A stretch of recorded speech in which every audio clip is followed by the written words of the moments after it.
Hi, and welcome to the OrgDev podcast. So, what is great leadership built on? Our guest, Dr. Graham Curtis, believes that great leadership is founded on developing our flexibility in response to the situations we find ourselves in and growing our curiosity and our capability to reflect. Graham's focus is on supporting people and organizations to be the best that they can possibly be through maximizing their potential. So, starting out from his beginnings in Sunderland, Graham has over 25 years of experience working in the UK and internationally, most recently as Director of Learning and Development at Roffey Park Institute. His early career in operational and leadership management in the UK Border Force helped shape his perspective on the organisations, and he went on to hold numerous senior roles, including leading organisation development and human resource functions as well in fascinating organisations. He's designed and led and delivered global leadership and management development programs in the UK, Nigeria, Kenya, and even Colombia, aimed at supporting and challenging participants to reflect on their practice and their relationships with their teams. He's also led global transformation programs, and he completed his Doctor of Management program at the University of Hertfordshire, which was a fascinating place to do it, working alongside leading thinkers like Ralph Stacey, which we're fascinated about. He's also completed his MSc in People and Organisational Development and is a chartered fellow of the CIPD. That's a lot of qualifications. Graham, thank you. Well, thank you so much for joining us, Graham. We're really pleased to have you on the podcast today. That's quite an introduction. When you hear someone read all of that out, you think, wow. Yeah, I really am old. Yes. We've actually, that's significantly edited, Danny, isn't it? It is, yeah. That was the 1 minute synopsis. We could have gone on for about 5. So we really want to explore that today. No worries. Brilliant. Welcome, Graham. Lovely to have you on. Yeah, so you describe yourself as a collaborative and relational consultant. So just tell us a bit more about that. What is the work that you do? I'm still working that out, to be honest, Danny, and I hope to be working that out for the rest of my life. What I think I mean is, I think it's related to leadership as well. I think we often think very individualistic about our work, individualistically, and I think a lot of the processes in organizations lead us down that path. You know, when we're having our performance managed in any performance management framework, it's a very individual assessment. And yet, actually, none of us can get anything done without other people helping us or supporting us or working with us, or sometimes competing with us and fighting with us, because that's also part of organizational life. But nothing happens unless there are other people. So actually, relationships and relatedness is key, and exploring those relationships. And I think that means we have to collaborate together. We have to work together to get stuff done. So collaborative and relationships are the key to getting stuff done in organizations.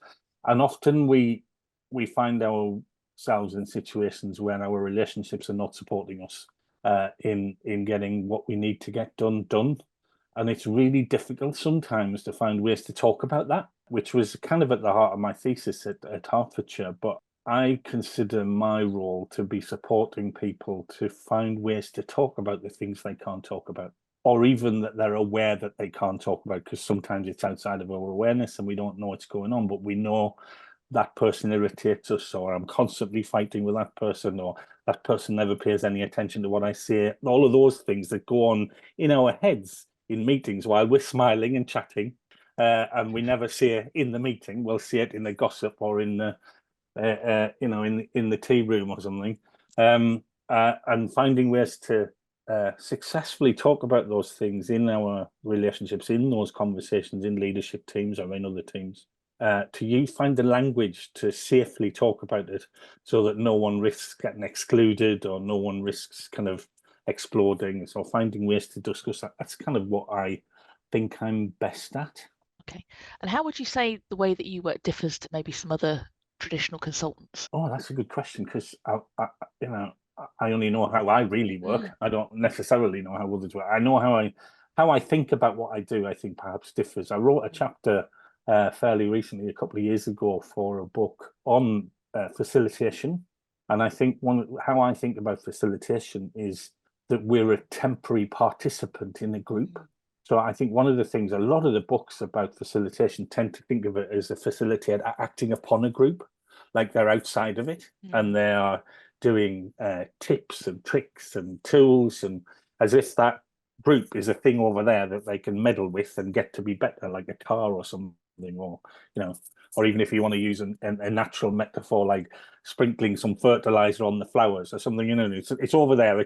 Whereas I fundamentally think when we are engaging with the group, we become part of the dynamics of that group, however temporarily. And as we work with the group, we are forming that group, and that group is forming us at the same time. There's a kind of paradoxical relationship there, both individual and social at the same time. So we can't escape the fact that we're having an impact on a group, and we can't escape the fact that that group's having an impact on us.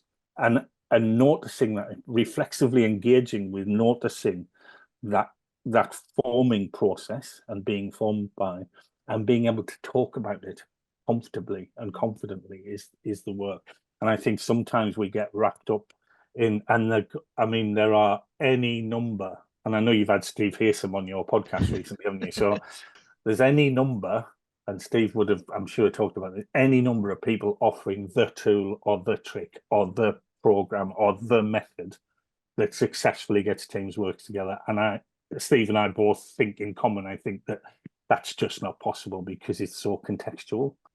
So I'm not into tips, tricks, models, tools, or methods necessarily, although they can be helpful to abstract us from the problem conversation so that we feel more comfortable to talk about it. But essentially, it's what's going on in the room at that time with those people that's most important. We were really hoping you to give us 5 simple steps to organisation. Sadly not. We're going to have to change the title of the podcast. You know what, Karen? I might make a lot more money if I wrote that book, but sadly, it's not in me. Yeah, because those are the books that sell, right? They are. Yeah. People are desperate for as he calls, a silver bullet. People want an answer that works in every context, and sadly, I just don't think there is one. No, I think it really resonates for me. The idea that the minute we're having a conversation with somebody in the system, in the client organization, we're doing something, whether we mean to or not, we're kind of changing the system. So being conscious of that really matters. And what sort of organizations and sectors do you work in? Is it really varied? Anywhere that's interesting, really. I think one of the things that's interesting is there's a kind of dual argument about whether you can work across sectors or whether you need to have sector experience. I think in leadership terms, I think you really need to know the context you're in, and you really need to know what goes on at the front line of whatever organization you're leading. I think as a consultant, you do need to spend some time finding out about that stuff. So doing some due diligence, making sure that you've had the conversations ahead of time about how things work, what gets done, being able, as a kind of actually in organization development terms, I think it's not a common practice, but I think taking a kind of ethnographic or anthropological approach to our work. So when we're entering into an organization, we're paying attention to the way people talk to each other. What are the symbols? What's on the walls? What color is everything? How is the office arranged? What does that tell us about how people work here? So that we can start to gather that information and use it and think about it and introduce it into our conversations when we're doing our work. So for me, sector's not that important. I do have a kind of, and most of my life I've either worked in public service or I've worked in the third sector. So I do like to work with organizations that have a real purpose in the world to make the world a better place. I think as an OD practitioner, I take the values of organizational development really seriously. So, about democratizing, about improving the workplace for people who work there, because we spend an awful lot of time at work, don't we? Probably more than anywhere else in our lives, we spend time at work with the people we work with, and to make that a fun, healthy place to be, I think is probably one of the most important work we can do. And just you said something at the beginning that I just really want to just ask a question about, actually, which is you talk about organizations being healthy, but you said a lot of the work is around making sure that teams or leadership teams or whatever are able to have the conversations and it not taking place in the tea room or in the corridor, because often that is the challenge, isn't it? Because there's something around the human condition that makes us want to have a conversation that may aesthetically look like a good conversation, but then we really want to make sense of it with our peer group or our tribe afterwards. What is it about the human condition that really gets in the way there? Because often those conversations pathologize the problem, don't they? They do. And actually, I don't want to dismiss gossip either, because I think gossip plays a really important part of organizations. Norbert Elias writes quite a lot about this, and he recognizes actually the importance of how building relationships through gossip, and the part gossip plays in organisations, shouldn't be dismissed, and it'll always happen.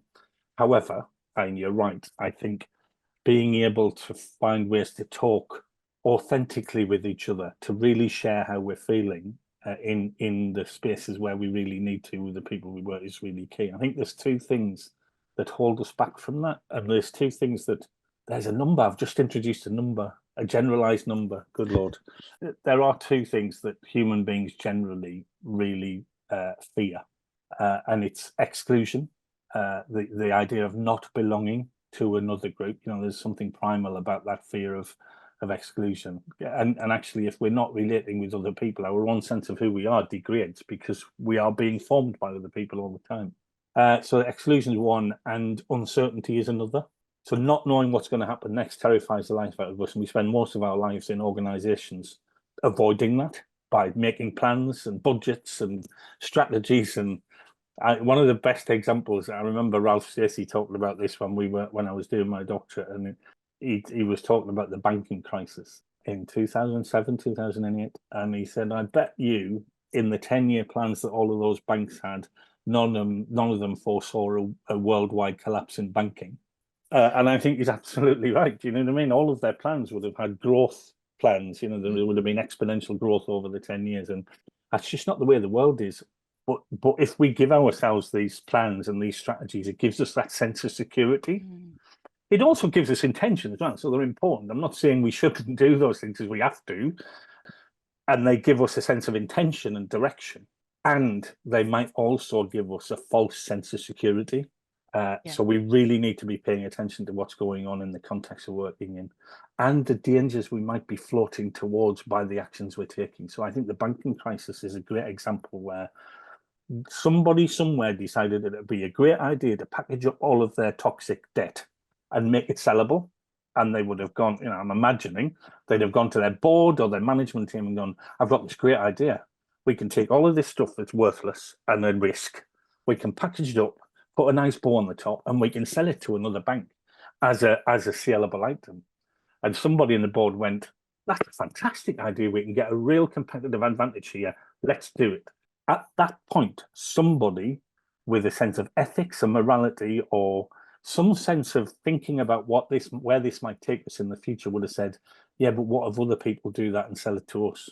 And what if we sell it to somebody else? We get into a merry-go-round of having to sell each other worthless stuff that we all know is worthless, but the minute anyone stops selling it or tells anybody that's worthless, it all collapses and we end up in a really bad place. It could have been foreseen, but because those competitive strategies mean that we're trying to get one over our competitors, we never talk to each other about what might end up in the future. And I think those are the kind of conversations where we can find those moments where we're maybe floating down a route that's not great for us. We can spot them and try and avoid them. Really interestingly, at the beginning anyway, or during that crisis, Lloyds Bank was the only Conservative bank that took a cautious approach to debt. And they survived that because they didn't have exposure. So somebody there was making cautious decisions about what was going on. And really interestingly, even they didn't escape, did they? Because they were kind of elbowed into buying Halifax, and they ended up in a financial crisis situation because of everything else that was going on around. It's fascinating actually, because I was working in banking in 2008, and we were working with a very well-known world bank, and I do remember we were working with a really challenging team, and we were just beginning the work. And I remember the senior manager getting really congratulated because he just sold an enormous amount of debt to Bear Stearns. And obviously Bear Stearns was one of the first ones to go, but it just shows those internal mechanics, the individualistic approach to organizations, how it happens. But it's what goes on within our organizations that can actually, create the problem, isn't it? So it's short-term success rather than long-term health that tends to work in the kind of Pierre Bourdieu, a French philosopher, if I might bring a little bit of idea of theory, and he has this idea of habitus, and it's what we live in, it's what we're born into.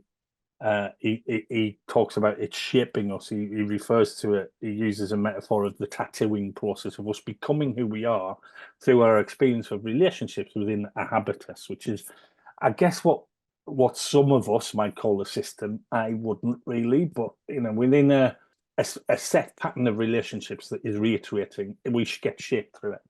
And I think that goes on in the world of work. Do you know what I mean? So it's really hard to see beyond it because it's part of who we are. So that guy getting congratulated for selling stuff to Bear Stearns, he absolutely 100% thought he was doing the right thing. And so did everyone around him. And no one thought to think, hang on a minute, have we bought any of that stuff? Or will we, what's going, you know, those reflexive questions are hard to ask because no one wants to hear them, because essentially you're spoiling the party, aren't you?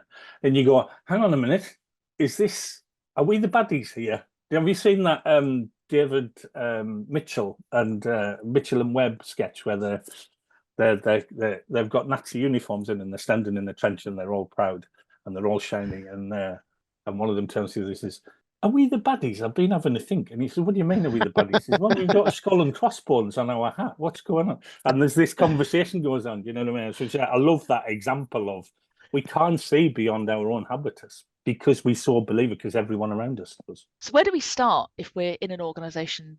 What's the starting point? How do we kind of disrupt that? Dialogue is everything.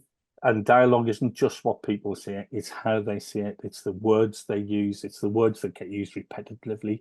It's paying attention to when someone says something in a particular way, using particular words, that gets a response from others, and paying attention to that response. So George Herbert Mead, another name, was an American pragmatist philosopher, colleague, friend, I think, of Lewin. And he had this idea of what he called the gesture and response, and he said that the meaning of the gesture is in the response. So as we're like we're doing now, we're having a conversation that's constrained by the technology. Nevertheless, though, I'm paying attention to your almost unconsciously paying attention to your responses to my gestures. And as you respond to my gesture, it changes the meaning of my original gesture, which is an ongoing process of us trying to make sense of what's going on here. And I want to make you smile. I want to make you respond. You want to do the same with me. And so we get into this process of engaging with each other to try and have a pleasing, healthy conversation, which is absolutely natural. And the meaning keeps changing. That's the point. The meaning of what we're doing keeps changing. So paying attention to the patterns of meaning in teams, groups, organizations, or people that we're working with, to see where the pattern starts to reiterate. What is common that keeps coming round here? Because those are the things that are the loops that tell you something about what this organization values, what it responds to, where it gets rewarded, all of those things, or where it doesn't get rewarded if somebody says something and it's like the stuff's rolling down the Western kind of thing. Those are the moments I think we need to be paying attention to, because those tell us something about what can and can't be said around here, which is what culture is, really. A famous person once said it's the way we do things around here, but actually I think it's the way we talk to each other around here.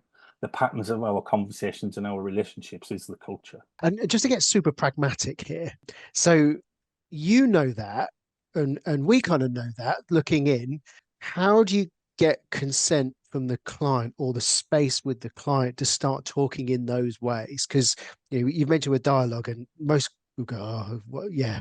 How do you enter their grammar to start talking and get them noticing these things? It's a really great question, Garen. I think, and this is where I coined the phrase in my thesis, functional collusion, and the collusion is the way we talk to each other, the kind of assumptions we all make and agree with, even if we don't agree with them. We have to agree with them in an organization to be able to function and get on. And that's a function, right? So a smooth running of organizations requires us to collude with assumptions and beliefs and ideas that, like, this 5-year plan is going to happen. We all have to just buy that, even if most of us go, it's not going to happen. Don't every 5-year plan get ticked off at the end? Yeah, yeah, exactly. And evaluated. No. We all have to kind of buy into that stuff, because it creates the function of us being able to get on and know what to do next, right? Creates the idea of predictability. I think it's a fallacy to say that as consultants, we can just waltz into an organization, go to the CEO and go, I'm just going to have a chat, right? And I'm going to have a chat with your team, and then we're going to have a chat together. I might chat to some other people, I might not. I don't quite know what's going to happen. Is that all right? Would you mind paying me a couple of grand a day to do that? Is that okay? No.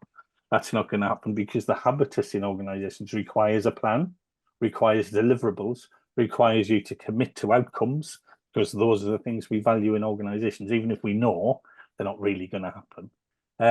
I've had situations where I've worked with a leader where we both knew what we were doing.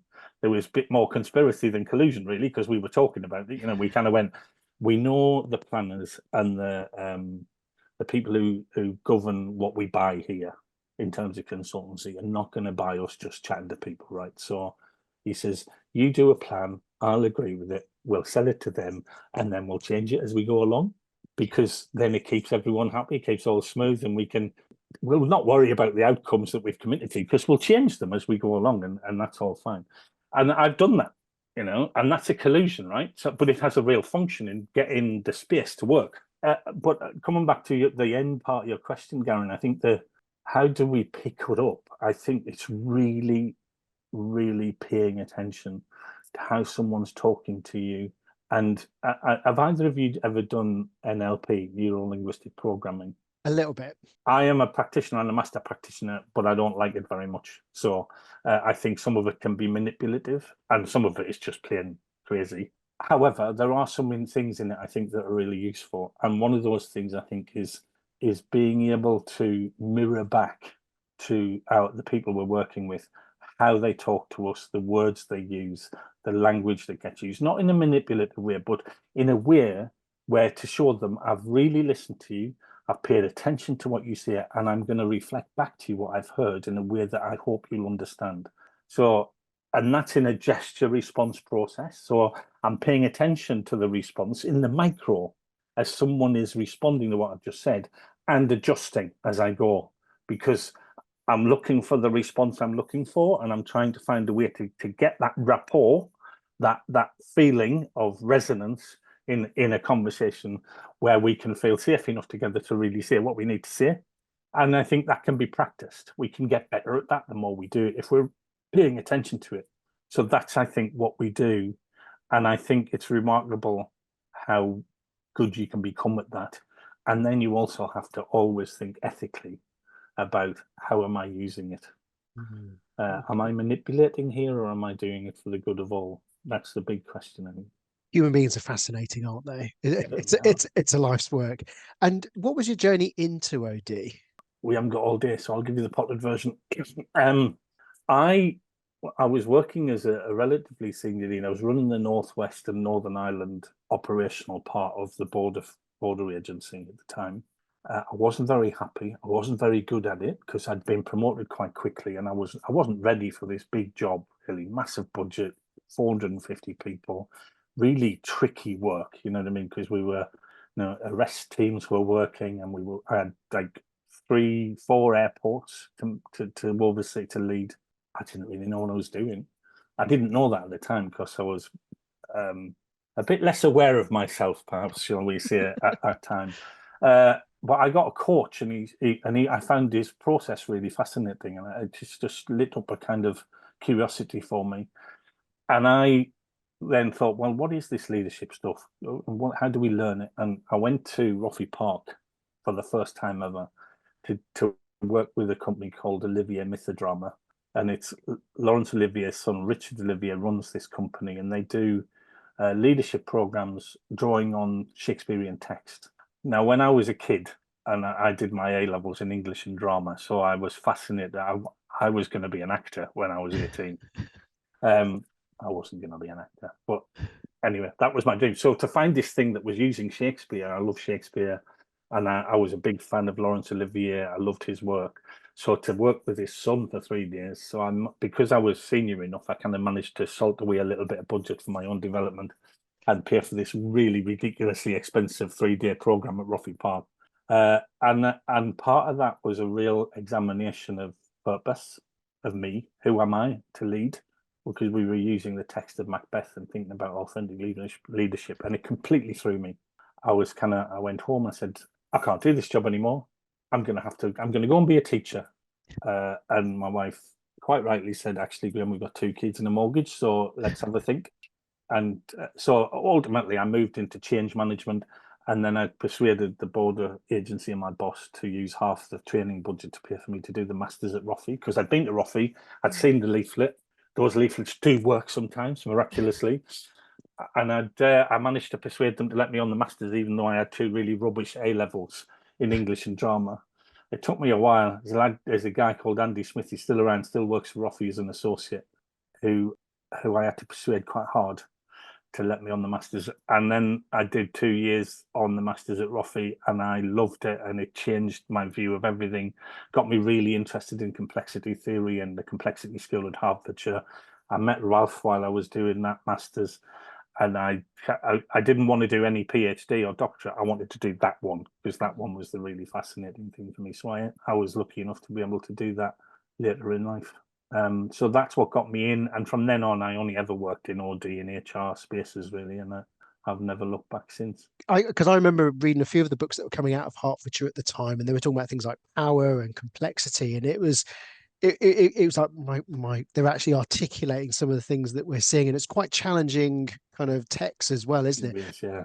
What was the light bulb moment for you in terms of complexity? Because it's, again, complexity falls in alongside agile and strategy, words that have kind of lost their meaning over time, haven't they?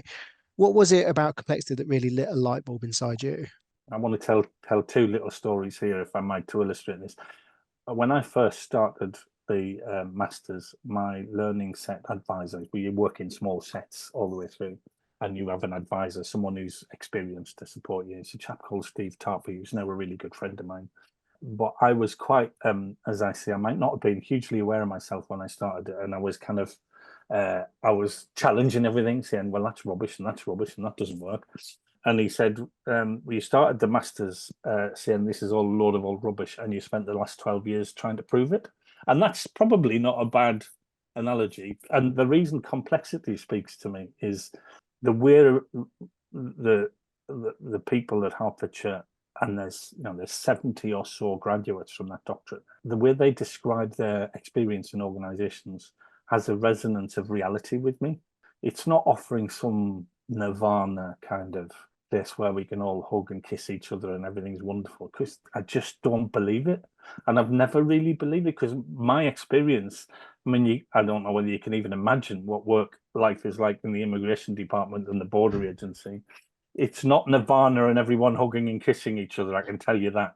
So my experience was not that. And I also was hugely dubious about anyone describing any process that was going to get us there. And I think what the Hertfordshire complexity, and what complexity theory tells us is, especially complex responsive process of relating, which is a kind of branch of complexity theory, which is what Ralph, I'm going to name check all 3 of them just so that because Ralph Stacey is the one we all heard of, but Doug Griffin was hugely influential on Ralph Stacey, and I was lucky enough to work with Doug before he died. Really, really impressive mind. And Patricia Shaw, all 3 of them together, arguing with each other, actually, and really arguing with each other, came up with moved on to this complex process perspective. And I think that tells us the reality of our world, and without a prescription to how to fix it. The prescription is in our own hands. We have to work that out in the context of working in, and that speaks to me too. So I think the future is fundamentally unpredictable, and yet there are some things predictable about it, which is slightly paradoxical.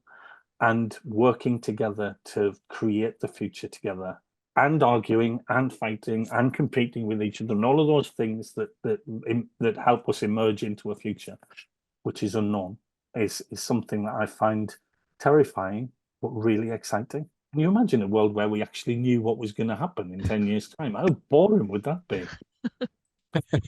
I think someone might put a bet on it if they. Yeah. Well, let's not talk about betting during the election period, given the reading the news at the moment. How much should a modern manager know about complexity to lead well? I don't think he needs to know, or he or she or they don't need to know anything about complexity. I don't think the theory isn't that relevant. For me, it helps me understand why I'm talking about what I'm talking. But I think what I've been working on recently is, I think there are 3 things there's another number. This is not a prescription, I promise.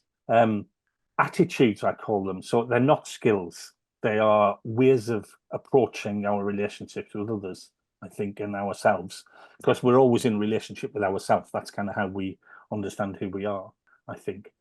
And I think the first one I would say, and this is not new, everyone talks about it all the time, but deep curiosity about who we are, how we respond to others and how they respond to us, the effect and impact we're having on others, the effect and impact they're having on us.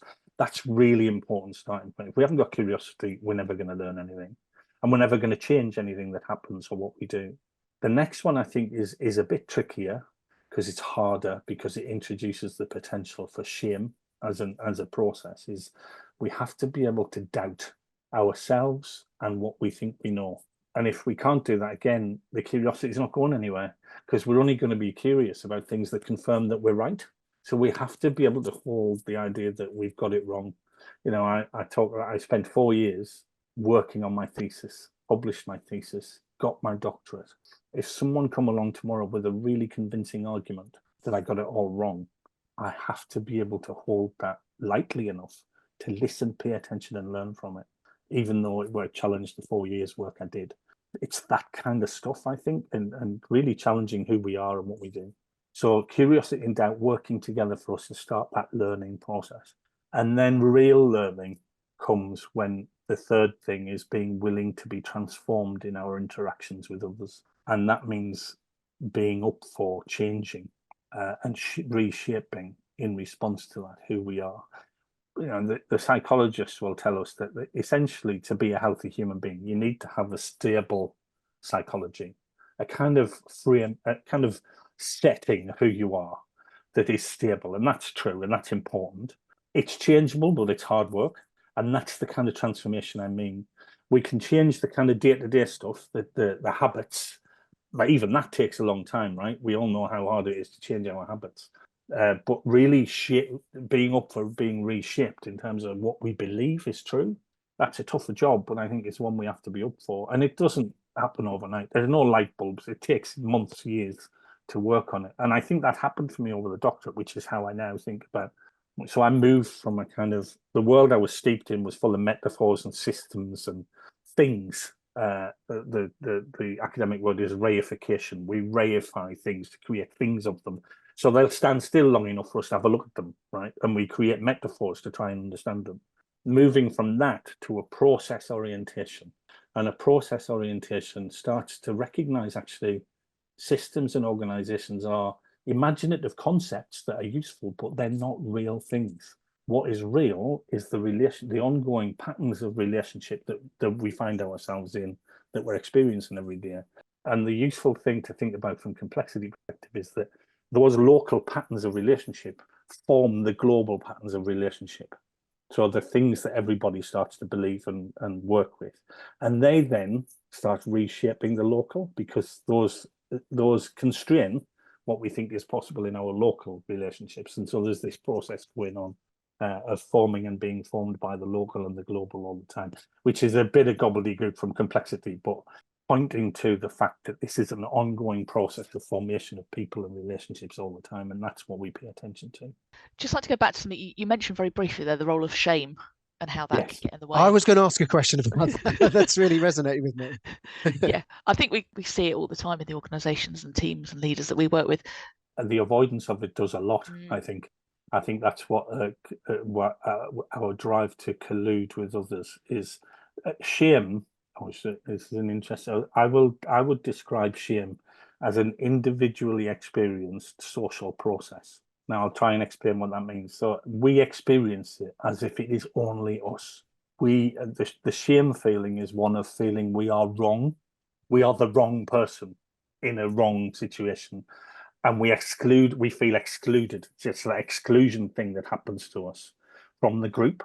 The important thing is to recognize the group are feeling it too. And so we might think it's only us, but actually it's being formed in this gesture and response process in the group. And how to respond to that in the moment when we're absolutely terrified or feeling really horrible and want to run away, want to go and hide, being able to sit with that painful experience and find a way to say something about it to the group in the moment is the trying to find a way to talk about it to you. Say, I'm feeling this. I'm absolutely terrified. I'm feel like I want to run away. What's going on for us that means that I feel that way? Because I'm not creating it from within me. It's going on in the social process of interaction with us. So what is that about? And what are we protecting by perhaps shaming another individual, or perhaps allowing someone to feel shame and get excluded? What is it in the group that we're protecting in order to do that?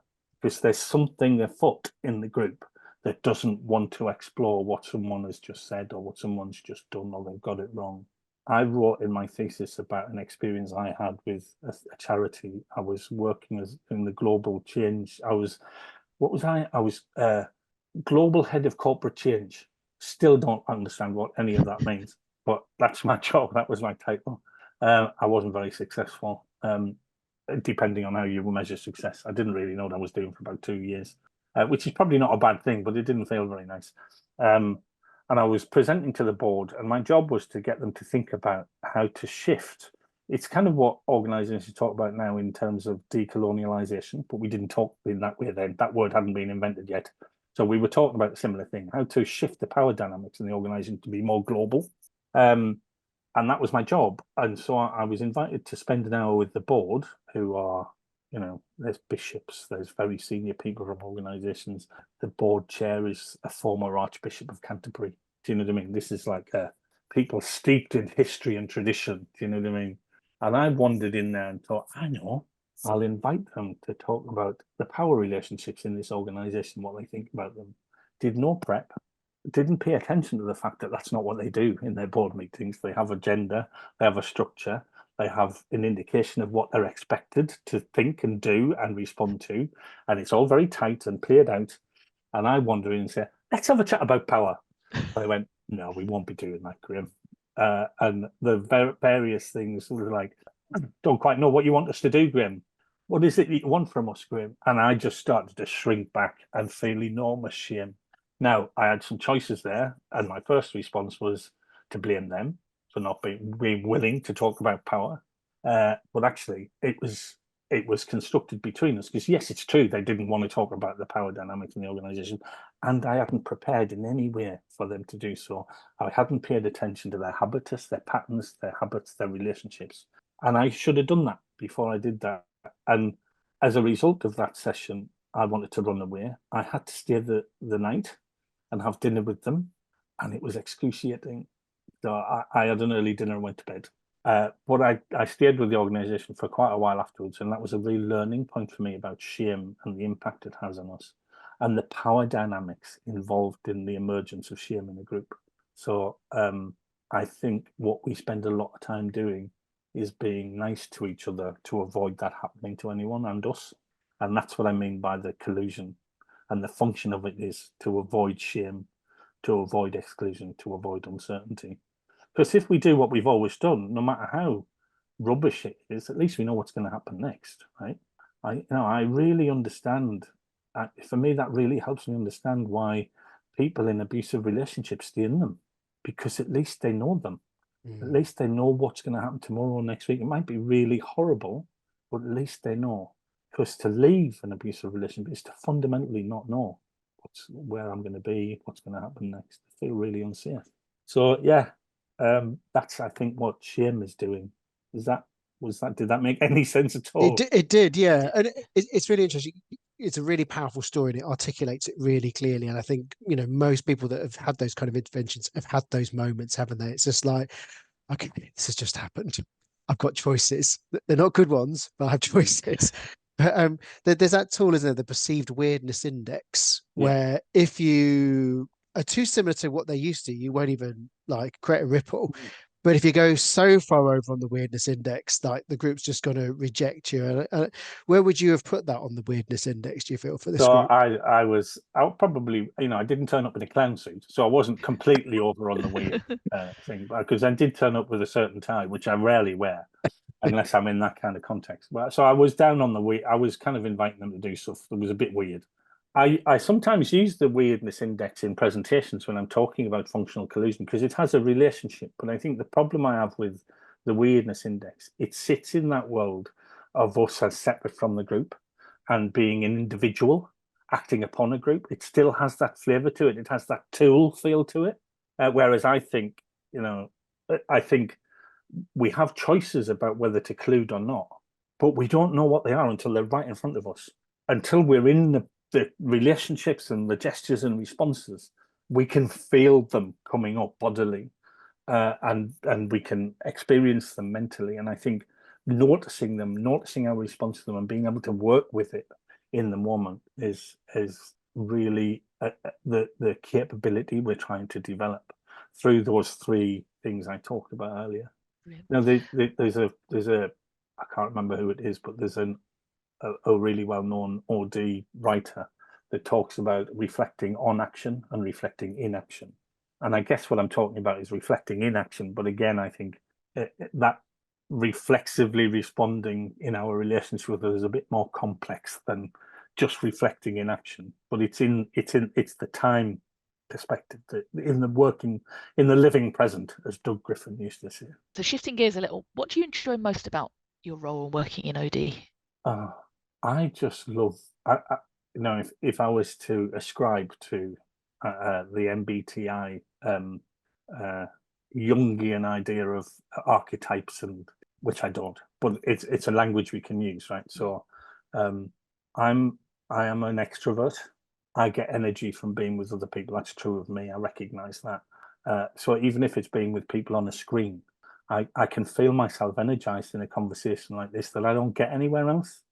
So having these kind of conversations with people, having learning conversations where we're engaging with people in organizations, in conversation, in relationship, is where I get my kicks. So that's where it is.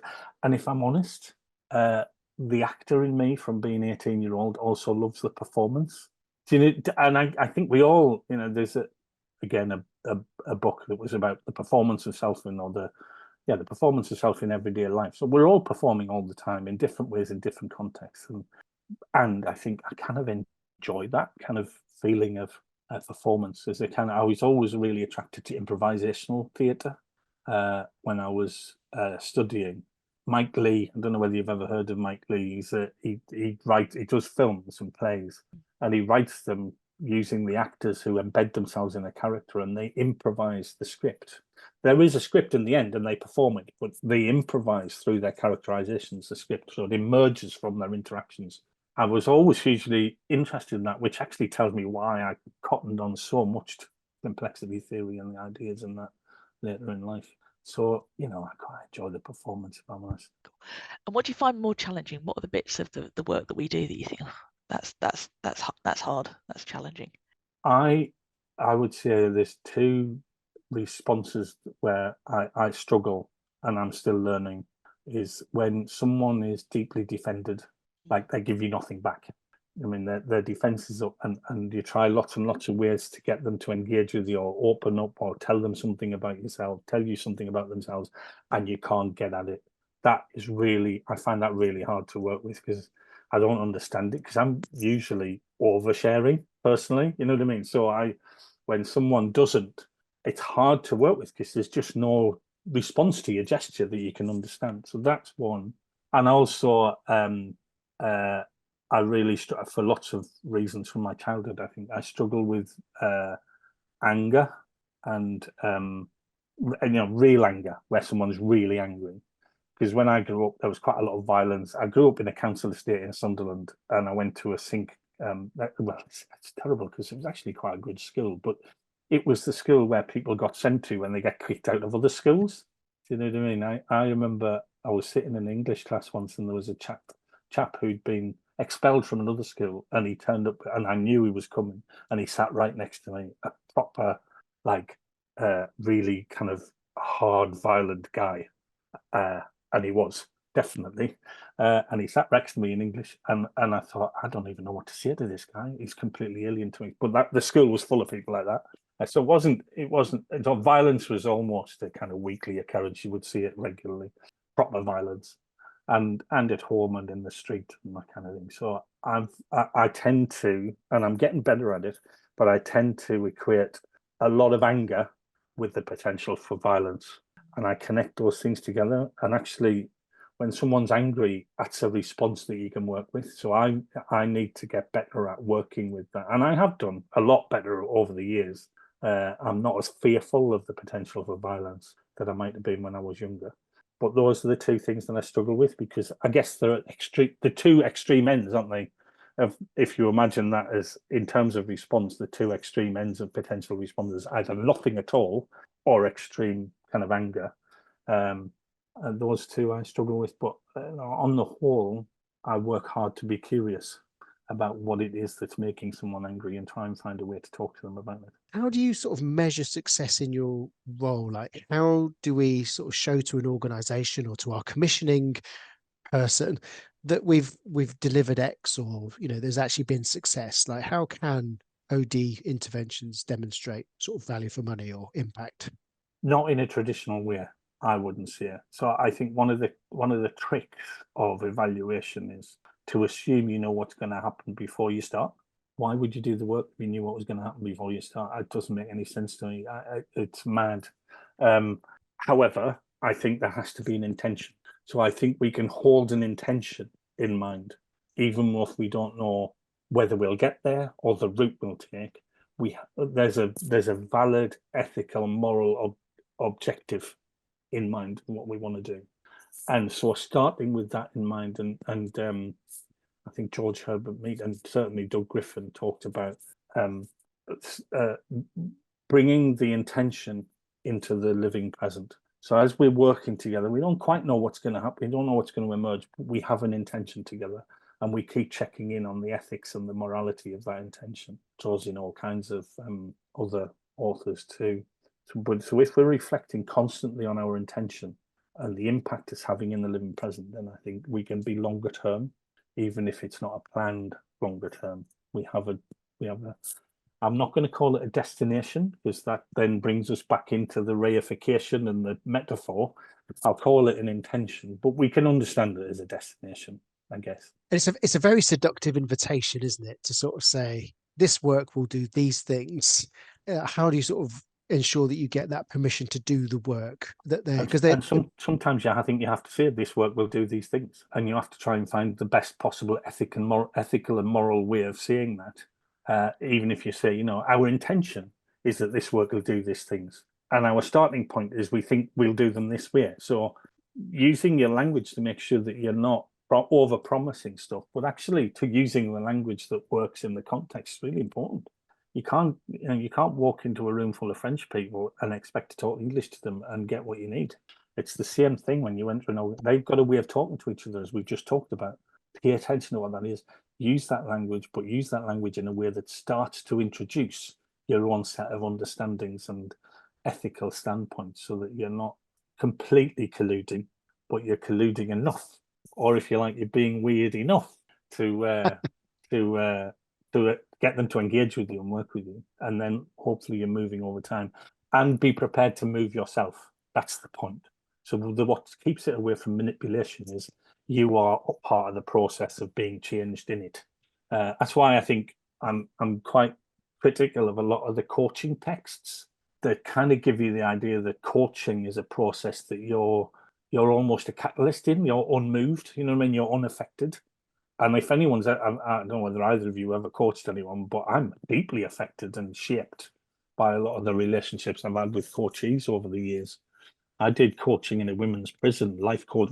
I was part of a charity that was doing life coaching in a women's prison, and one of the coaches I've most been affected by was a young woman, 23, found herself in prison, made some poor choices, had 2 kids outside being looked after by her mother, and I was deeply affected by our relationship together and how she was thinking about the world and how she was reshaping what she was thinking, and it really made me think about my life and who I am too. So I think in whatever work we're doing, being up for paying attention and being transformed by what we're doing. Yeah, and I guess that does that provoke a need for supervision then? The fact that you are likely to be influenced or to be projected upon, and all sorts of dynamics that are happening where you're in that sort of coaching space. I was doing and continue to work with a couple of ROFI associates. ROFI are doing some research into supervision in OD practice and what does it look like. I'm not going to prejudge the outcome of the research, but a chap, I don't know whether you know him, a chap called Alistair Wiley was one of the Alistair Wiley is one of the consultants that we're working with. But anyway, Dave and Alistair, we were having a conversation, and Alistair did some desk research, some kind of review of the literature. And what's really interesting, you can see how supervision has emerged from the kind of clinical processes and the coaching supervision that does a one-to-one supervision. There's quite a lot of that going on.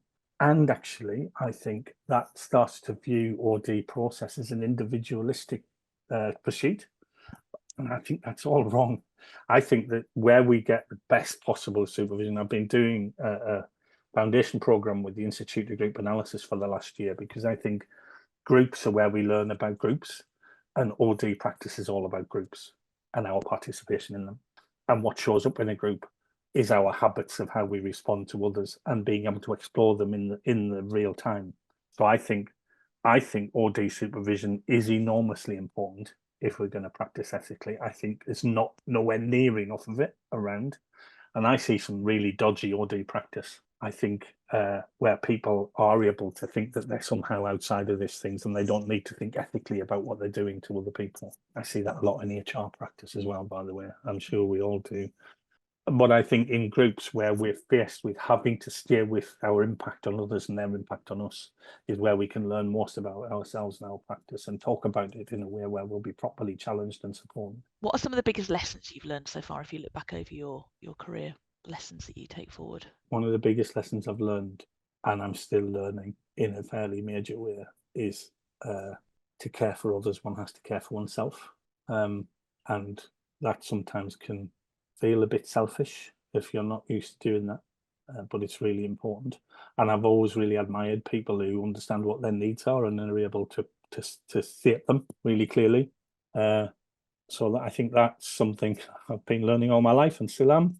And I think being able to do that means you can really be in great relationships with people and pay attention to having their best interests in mind, but recognizing the process of the relationship that's going on. Because that's where we get lost, I think, is when we lose ourselves in the needs of others or in the needs of ourselves, one or the other. I think that's really important. And this is, I was having a conversation with a couple of people recently, and they were being really pessimistic about the world and global warming and all of that stuff. And I think one of the great things complexity brings to us, because the future is fundamentally unknowable, is we can always hope. We can hope that through this adversity, someone will find a way, and a group of people will find a way, and we might get involved in a way to shift the world in our local relating that somehow has an impact on those global patterns. So none of us are helpless. We can all do something to try and affect the global patterns that are emerging that might shift things to a better future. And we can always have hope. Chris Moles, who now runs the doctorate in Hertfordshire, talks about the complexity of hope, and it offers us an opportunity to work together to believe that there is hope and we can change. You obviously spent a lot of time doing research, and you kind of how are you investing in your own learning and development? What's kind of particularly interesting you at the moment? I've been doing the Institute of Group Analysis work. I don't think I'll go into it. It tends to be appropriate for people who work in clinical settings in mental health. So I'm working in my group. There's a lot of people doing mental health work. So I don't really want to go down that road much further. I don't know the answer to that. I haven't really thought about what the next. I'm not one of these that says my formal learning is done. I have my doctorate, and therefore I'm always open to something that might come along or things that people might be doing that I can participate in. I think most of my learning in the future is going to be paying attention to what's going on. I've got a trip to Australia in a couple of weeks. I've never been there. And so I'm fascinated to how we might be separated by a common language in our different cultures. And I think that's going to be fascinating. And I'm going to spend some time with some OD practitioners there. I think those kind of opportunities is where my learning will be, where I'm working. When we did the Masters at Roffey, it ended up, because it was online, being really global. People from Africa and Australia and New Zealand and other places joining the Masters. That's the stuff that gets the juices flowing, talking to people who see the world completely differently to you, spending time with them to try and see the world from their perspective. That stuff's what really interests me. What advice would you give someone starting out, either at the beginning of OD or they're in a sort of a discipline and they're starting to notice OD and how it might make an intervention? Because obviously OD, it's unregulated, you don't get a license to practice. So there's just so many different pathways, and part of it is the richness of the profession, but also sometimes can be a challenge too as well. So what advice would you give to someone who's actually considering starting a career in OD? When old people tell you that you have to have some experience first, and it really irritates you when you're in your 20s, I'm trying to find another way to say that that's not quite as irritating. But I think you do, do something else first. I think, find a way to work in organizations that doesn't start with you steeping yourself in OD. Because I think if you do that, then you get locked into a kind of way of thinking about what you do that feels like a profession, and you end up being part of a club, other professionals, you know what I mean? And I'm with the Marx Brothers guy who said, any club that wants me as a member is probably not worth being a member of. Do you know what I mean? But I'm not a great one for being a member of anything, but I genuinely think there's a danger in starting off without having a decent amount of life experience in organizations before you move into the world of OD. I genuinely think that whether you choose to go into learning and development or HR or another related field, I think those are all valid ways in. Spending some time in organizations doing a job in an organization is I think the best way, and be learning about OD at the same time. But getting into OD practice, I think you do need to have some of that embedding of organizational experience before you can really get to grips with it. Otherwise, you've skipped a step, I think. Yeah, I was going to say there's nothing like, is there, being part of a team or a group, or seeing it in action and being able to really relate to it. It's also it's the lived experience when Yeah. you feel that sense of helplessness or agency in a system that you can actually, it makes you a better practitioner almost, doesn't it? Well, if you're not careful, you can be surrounded by people who make it not your fault. It's the fault of the client, or it's the fault of the coachee, or it's, you know what I mean? And everyone around you will agree, saying, yeah, they didn't understand what you were doing, or they didn't get it right. And I think we can end up in a little group of professionals who just reinforce each other, and that's really dangerous. I see a bit of that happening in HR. I think it's become really ossified as a profession. And I think CIPD do some fantastic work, and I'm a big fan of what they do. And a chartered fellow without actually doing all the work to get there. Just to be clear about that, I did that kind of experience entry point, So I think the people who do all of that work, and the HR professionals who really understand the law and the implications for policy and how that policy is operationalized, I think that is an enormous skill and capability that all organizations really need and often don't really value enough. And I think through the process of becoming a kind of club where you have to pass exams to get into what Ludwig Fleck called a thought collective, you end up having to demonstrate the thought style, which becomes who you are, and you often struggle to think outside of it. I love the fact that OD doesn't have boundaries and doesn't lost in its own echo chamber, and we're constantly at our best when we're looking outside for new things or to challenge us. I guess with OD, there's always a challenge that it might disappear up its own bottom at some point, though. Yeah, I think that's true of any thought collective. We think we're great because we're better than everyone else. Yeah. Graham, I want to say a huge thank you. It's been a really rich and expansive conversation. It feels like we're only just scratching the surface of your different perspectives and experiences and insights as well. But I can't speak for Danny, but I've really enjoyed it. I've really enjoyed it, and I definitely think there's a part two in this. If you're willing to, anytime I can talk about this stuff at length, as you've already recognized. But if you think it's interesting, and you think your listeners and viewers will think it's interesting, I'm really happy to come back anytime. I've really enjoyed meeting you both. I think you've got a fantastic podcast here. I think all power to you for inviting people to offer a bit of challenge into the world of OD, and to give some, gives an itch for people to scratch a bit. Do you know what I mean? So that we are thinking a bit more. And if I've done a little bit of that today, then I'm delighted. And if I can do it again and you want me to, I'd be delighted to do that too. Brilliant. Thank you. And if people want to follow your work, if they want to either reach out to you or just to follow your thoughts or even understand where you might be sort of appearing, whether it's in Australia or where else, what's the best way for people to follow your work? Find me on LinkedIn. That's the first way. So you'll find me on LinkedIn, and I'm open to connecting and chatting with anybody who wants to. Is it all right if I give my email address? Of course. Yep. If you're happy for it to Okay. go in the show notes as well. Yeah, sure. It's Graham-Curtis@virginmedia.com. Brilliant. I want to say a huge thank you for your time. It's been a really brilliant conversation, and thank you so much. Really, it's been a great conversation. Thank you. It's been a pleasure. Thank you. Enjoy the rest of your day, and all power to your podcast. I hope it really goes off into the stratosphere because it's good stuff. Thanks, Graham.